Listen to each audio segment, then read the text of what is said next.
Well, first of all, thanks for this opportunity to talk about the book, which is, I think, an interesting project that's kind of been associated with this 50th anniversary in all sorts of, I think, strange ways. I'm going to try to keep this short, and I will do my best to keep it interesting, but we'll see how that goes. Essentially, what I'm going to do is tell you about Talking STS, which is the title that we've given to this book. And then I'm going to give you a little bit of what's in that book so far. It's coming together really well, so I think this is probably a good time to be presenting it. Although, you know, those of you that owe me chapters, because there's several in the room. So retribution is coming if you don't get those to me.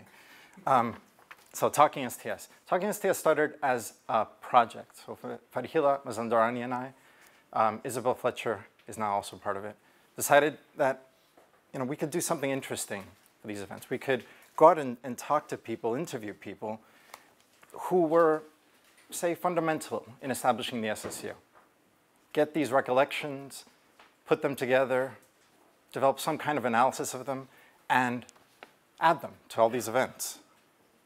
People who had built it, people who had engaged with it in meaningful ways. Yeah, we thought that'd be a pretty valuable compendium. It could be something that's rich, but also curious, which was very important to us, something strange and different. But pretty quickly, our focus actually began to change, because we thought the SSU is wonderful, and there are going to be all these great people talking about it, but we can make this kind of more encompassing about STS in general. Right? It was maybe too backward-looking. That's what some people told us, and I think that they were absolutely right. So we decided that history of the SSU was going to be a part of this, but it wasn't going to be the only part. It was going to fit into something broader. Right? So we decided, let's make Talking STS a mechanism for thinking about our field, although actually whether or not it's even a field is something that kept coming up in the interviews. Think about this field, where it's been, where it is now, where it might and where it should maybe go. So the interest in the SSU didn't vanish, but it became something bigger, I think. So recollection gave way to reflection, which is why I think it's interesting to present this here, since these 2 days are all about reflection. So instead of asking people, what do you remember about this? We asked, well, what was a crucial turning point in terms of where we are now? Instead of asking them what happened, we wanted them to tell us, this is what's not working, and it should be working. Maybe we should head in that direction to make it work. So, as I said, it's been a really curious experience collecting these 16 interviews. Some of the interviewees are actually in the room right now, and even more have been engaged over the last 2 days. There's a lot of idiosyncrasy in those interviews, as you'd expect and as we hoped for. But there's actually a lot that kind of courses through all of the 16 interviews, or at least many of them. I'm not going to give you a bullet point of these things. It's not just because I don't have a presentation on PowerPoint. It's also because I don't think it'd be particularly interesting. I'm going to give you a couple of key ideas that I think fit with what we're trying to do this week.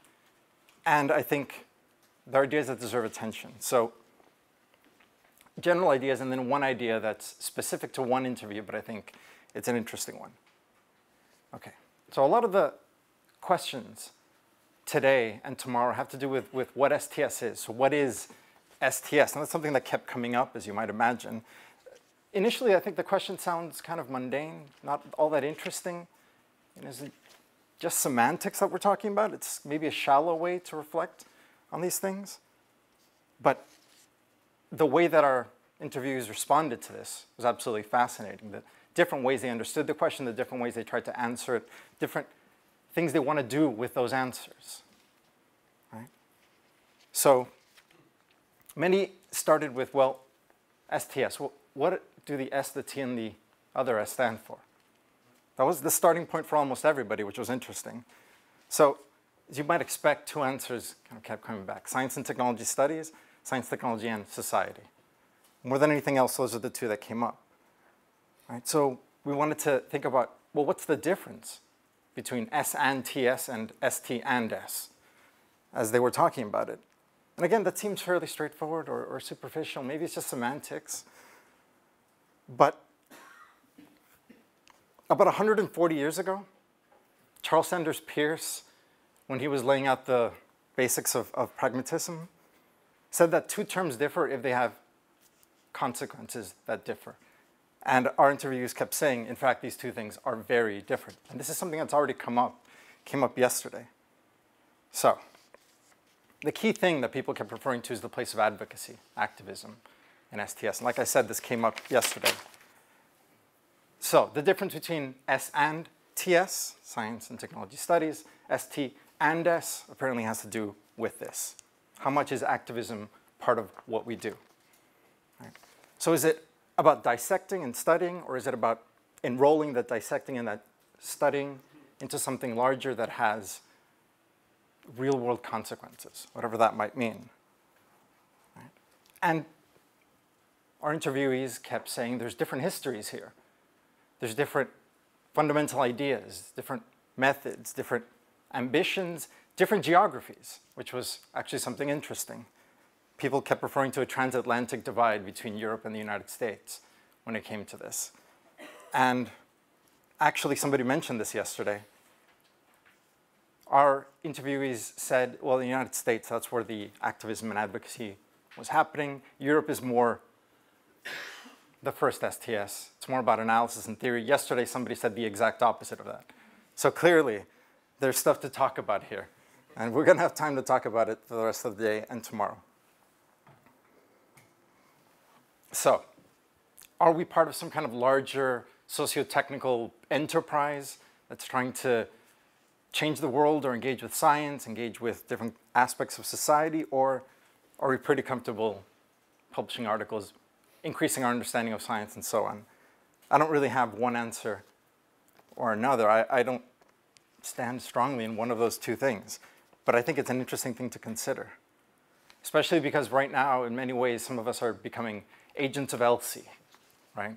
Ethical, legal, and social issues or implications, however you want to understand that I. So as we get dragged into this, maybe we should think about what is the point of this field of ours? If it's the second one, advocacy and activism, okay, well, what is that going to look like? Especially now that we are getting deeper and deeper into these organizations and institutions and practices. So as I said, this came up repeatedly, sometimes just as a point of contention or consideration, sometimes as a worry that maybe we're not doing enough of the second and doing too much of the first. So in the interview that I did, something very similar came up, but it's something that only came up in that interview, which somewhat surprised me, actually. So one of the most interesting things when we were talking was, what is our relationship to these people that we're studying? So again, if we're becoming agents of LC, or these people that are supposed to bring something, that social stuff, that ethical stuff to the projects, well then that's a particular relationship we have, not just to the projects, but also to the people with which we engage. And what came up in the interview is, what is our responsibility to those that we study? People that are now becoming people that we work with or collaborate with, or in some circumstances, oddly responsible for or responsible to. So that came up, and we ended up talking about it for a while. So what is our responsibility to those that we study? And I'm not talking about ethical guidelines and consent forms and anonymity, confidentiality, all that stuff. It's important, but that's not really what the focus was of these things. Right. So what came up is, we get permission to study these people. It's pretty straightforward, right? There's nothing tremendously revelatory about that, right? So somebody has to give us access. Somebody has to say, yeah, sure, I'll sit down for an interview, or sure, you can come to my lab and watch what's happening. And this is where the phrase implicit moral obligations came up. So what happens because of something that simple, that straightforward, but that fundamental to what it is that we're trying to do? So implicit moral obligations. We're not entitled to this access. I'm pretty sure most of us don't coerce that access, or at least I would hope that most of us don't coerce that access. So there's some kind of relationship here that may have to do with moral obligations. So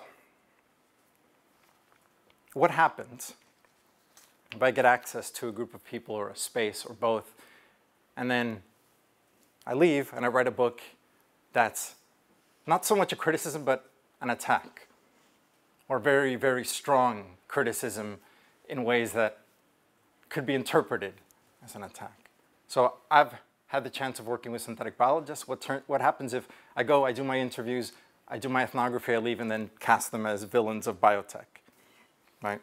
Well, not all that straightforward. Probably something to study and wonder about. And the issue really isn't about playing nice or just being nice or subservience because, well, they were good enough to let me in. So I'm not going to say anything critical. It's not that. And then it's without a doubt not about some kind of moratorium on critique. Right? It's not that, but when it first came up, that's exactly what I thought we were talking about. And so kind of reacted quite negatively to it, which is one of the reasons I'm talking about it right now, actually, because it wasn't all that easy to wrap my head around this. Right? How do we go about doing these things? Getting access, working with these people, and then developing criticisms, which I think are valuable, and they're important, and they should be a part of what we do. So that's maybe drawing from the second STS, or ST and S, as we try to do S and TS. Like I said, I didn't like the comment at first. Right? It felt like giving ground. Being maybe cowardly, to put it in a really exaggerated way. But I thought this is actually a great tool for reflection. And reflection is what we're trying to do these 2 days. Right? We are bound by some kind of responsibility to the people that we study. I think we're bound by responsibilities to colleagues in STS as well. So how do we navigate these? How do we balance them or understand them, react to them? So we're bound by these responsibilities. And if we choose to dismiss them and think, well, that's not really that important, there's no need to think about this because, well, I'm just not going to say stuff that's all that mean. Or they're not going to care. They're not going to read the book anyway. Well, making that choice to not think about these things, that's a political choice. That's not just happening. It's a decision that's made, and it's a political choice that has political implications. Right? One of the best things I think that our field has done is demonstrate that these kinds of choices, when scientists are constructing a piece of knowledge, are political choices. They aren't just random decisions. And so I started trying to figure this out, and the conversation kept going, and I realized that what the person was talking about was comfort. Right? That's the issue that was at play here. And I think it's the issue that I think the book, which obviously isn't finished yet, can contribute to what we're doing in these 2 days. Right?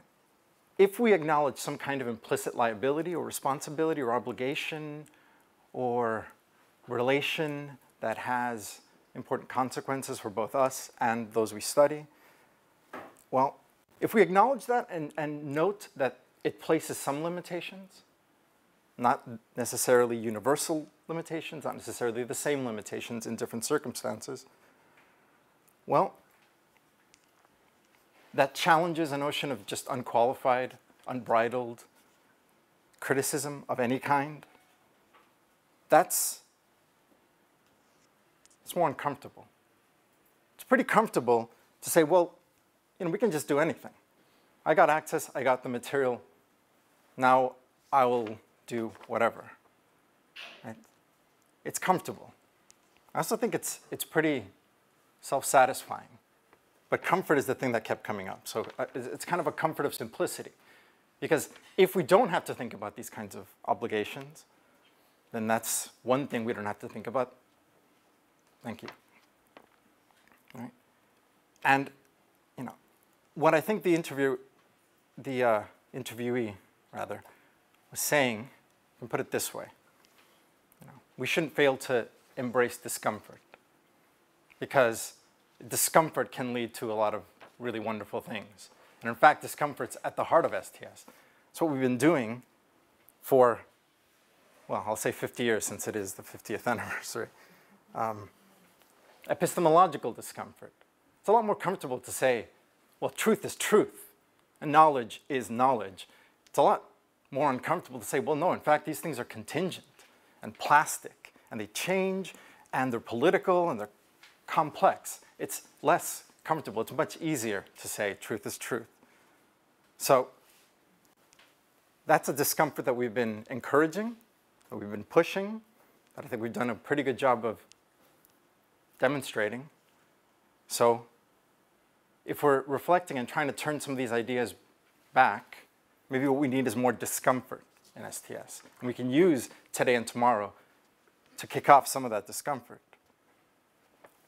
I'll finish by saying a couple of things about maybe one way to think about this, because these things came up.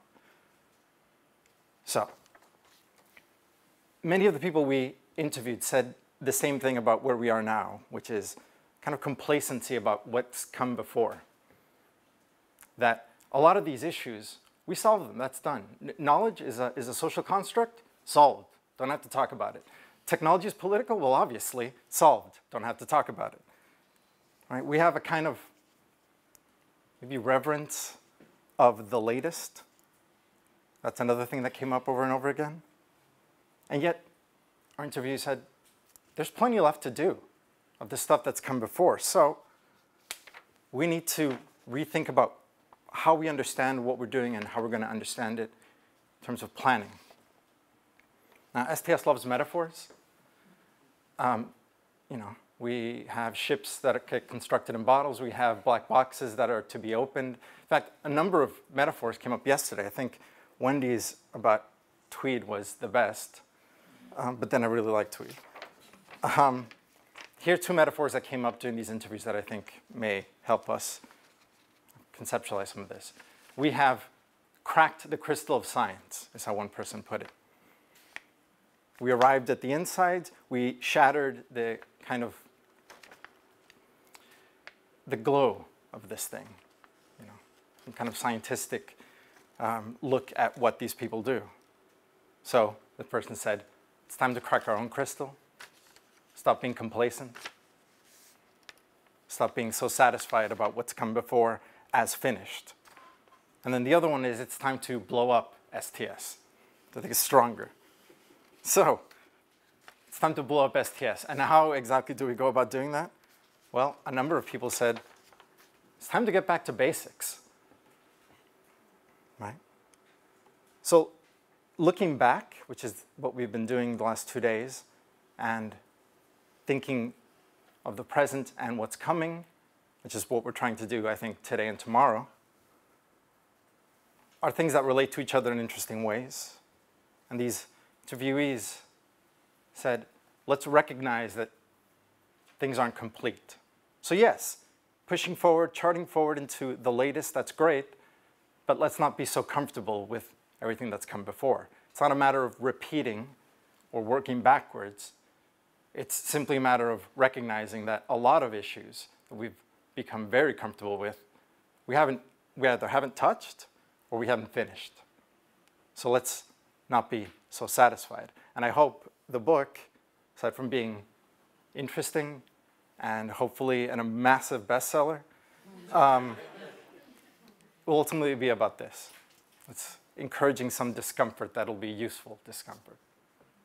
Thanks.